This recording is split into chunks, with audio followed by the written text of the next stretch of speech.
You're listening to Simple Health Radio, the podcast about recognizing medical emergencies and promoting wellness. Your host is Dr. Emron, an experienced ER physician who has treated thousands of people just like you. Information on the show is not a substitute for professional medical advice. Always talk to your doctor or go to the nearest emergency room with any questions you may have. Thank you so much for joining me on today's episode of Simple Health Radio.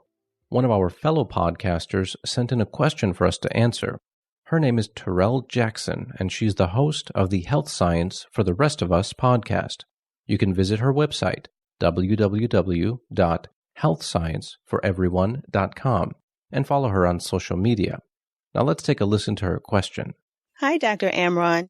This is Terrell of the Health Science for the Rest of Us podcast. It's a show where we take a super practical look at the body and its shenanigans and the world of fascinating ways we try and keep it healthy. Some of our top episodes are on stool samples and body odor and ambulance rides and health voting. So if anyone is interested in checking us out, they can find us at healthscienceforeveryone.com or wherever they listen to podcasts. In the meantime, I have a question for you.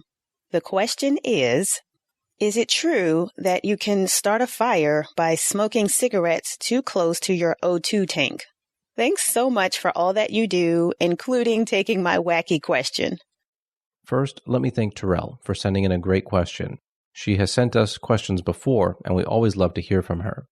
So her question is about home oxygen tanks and whether they can really explode and what are the problems they can cause. So to answer this question, I began researching specific statistics from our medical journals, and I tried to find out how many oxygen tanks have exploded each year. Now, going back about 15 to 20 years, all I could really find were case reports. So case reports are typically going to be one or two cases that are unique enough that get typed up and submitted to journals. What that means is that there's probably not that many oxygen tanks exploding in homes, and so we don't have a lot of good statistics on that. However, what I did find out was that oxygen fires are extremely common, and there's some reasons that may be obvious and some that are not so obvious. So to further break down that information, I went to the website of the National Fire Protection Association, and I looked at their research and their stats. Now, what I discovered is that in the United States, each year, there's about 350,000 home fires. So 350,000 fires occur in homes every year across the country. That's roughly 1,000 house fires a day. The number one cause of house fires is going to be cooking equipment, so things like stoves and ovens. But the number two cause of house fires is going to be smoking. Now, regular air that we breathe on a day-to-day basis is about 20% oxygen. However, oxygen tanks carry 100% oxygen. So that's a very concentrated amount of the oxygen itself. Oxygen causes fires to burn hotter and more rapidly, and it does that for different reasons. So let's take a couple of examples. So if someone is using their home oxygen tank properly, it's going to flow from the tank through some tubing into a facial mask or a nasal cannula. A nasal cannula is the little tubing with the prongs that go into the nose. However, if a person's mask becomes loose, or if the nasal cannula isn't into the nose and it leaks out the side of the face, then the entire room they're sitting in is going to fill up with oxygen. And remember, this is 100% oxygen, not 20% oxygen that you have in regular air. Now, in that situation, if somebody should light a cigarette or a match or even a spark from a heater, because that room is saturated with oxygen, it can ignite a fire.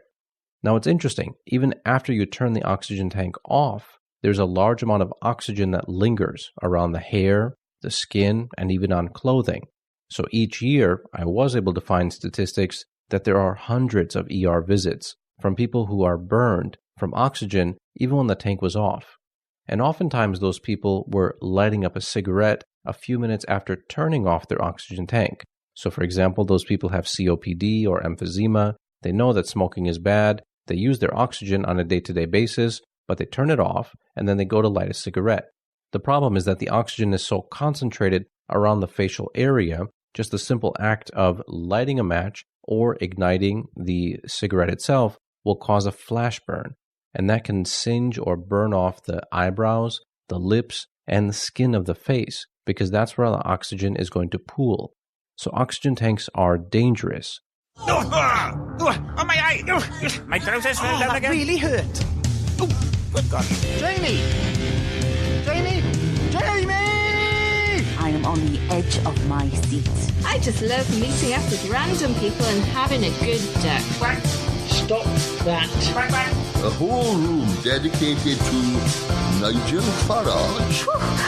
Oh wow, I'm such a big fan of his. Bam! Out of nowhere! A meal to break our fast. Hang on. Did you say 2 for 1? No, I gotcha. I completely understand. I'm trying to see the bad points, but I just can't think of any. I don't want water. Ah! This is starting to get really embarrassing, to be honest. The Comedy Geek Sketch Podcast. Available on Apple Podcasts, Stitcher, Acast, Spotify, Podbean, Radio Public, and most half-decent podcatchers. Who writes this crap? They need to be supported in a proper position. We always recommend in the ER and in the hospital setting that they have to be upright and they should be chained or locked down to something. We don't want them tipping over. The problem is at home, people do a lot of different things. So they may have them just standing in a corner or standing up in a garage next to other objects. The problem is that if the valve, which is the opening of the tank itself, is damaged or struck hard enough, the pressure of the oxygen rapidly being released from the valve will create a rocket out of the rest of the tank. So keep in mind, if the oxygen is moving in one direction, the tank is going to move in the opposite direction. So if you have an oxygen tank that's tilted, or if it's lying down on its side, and the valve suddenly opens up, that will shoot across the room. And so there are many cases each year of injuries that occur when an oxygen tank, it doesn't explode, but it sparks and it causes the oxygen to come out, or the valve is open and it causes the tank to move in a rapid deceleration-acceleration method in the opposite direction.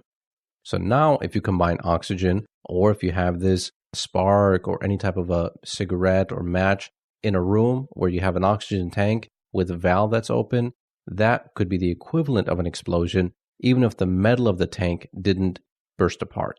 Okay, so when we talk about explosion, people think about the tank. However, the research that I found is that the oxygen saturation in the room is so high, that is really what causes house fires, and especially the deadly ones, where entire apartment buildings, homes, garages are burned to the ground just because of a very small spark in the vicinity of an oxygen tank. Now then, there are a couple of unusual cases. So people oftentimes apply Vaseline or Vicks or other lotions around the face or the nose.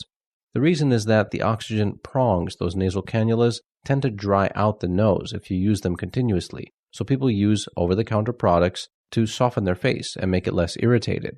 The problem is that a lot of these over-the-counter products have oil or petroleum products, and those are highly flammable. So now, as we talked about, if you have a large concentration of oxygen around the face, and you add Vicks or Vaseline or other petroleum agents, and a spark of some type, that is going to cause a fire to rapidly occur and worsen, because now you have an accelerant. Then there are some unusual cases where people were using an electric razor or even a hair dryer while the oxygen was running or in the vicinity, and those people also suffered flash burns because of the close proximity of the burn to the face. And then there's another case where, especially in the winter months, people will use layers of blankets or sweaters to stay warm, and they're running their home oxygen. Certain types of clothing and linen and even bedding actually produce a large amount of static electricity. This usually happens with wool or synthetic fibers. So the static spark just from the clothing or the blanket or the quilt is enough to trigger a fire.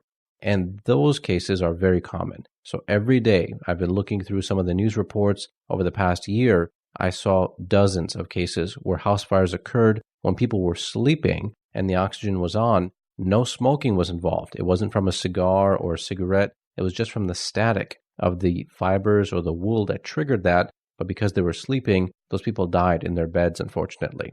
So oxygen tanks have a very high risk of causing fires, even in people who don't smoke and they use regular precautions. So these factors need to be addressed.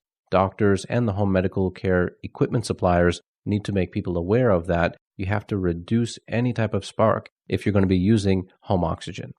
So again, I want to thank Terrell Jackson for sending in a great question. To answer your question, do home oxygen tanks explode? Possibly, but not that often. However, they do cause a large number of house fires and facial burns due to the proximity of the oxygen in the home environment. So be sure to visit the website for Terrell. It's called www.healthscienceforeveryone.com.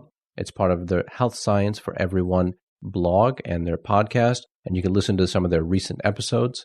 If you have a question that you want me to answer, just record it on your phone and connect with us on social media.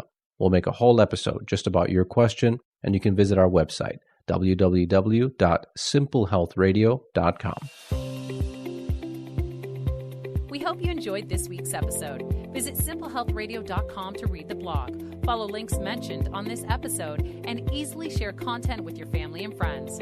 Subscribe to the show on iTunes, Spotify, YouTube, Spreaker, iHeartRadio, and the 3&0 Radio Network. Be sure to connect with Dr. Emron on Twitter, Facebook, Instagram, Pinterest, and Tumblr to send us your questions and ideas.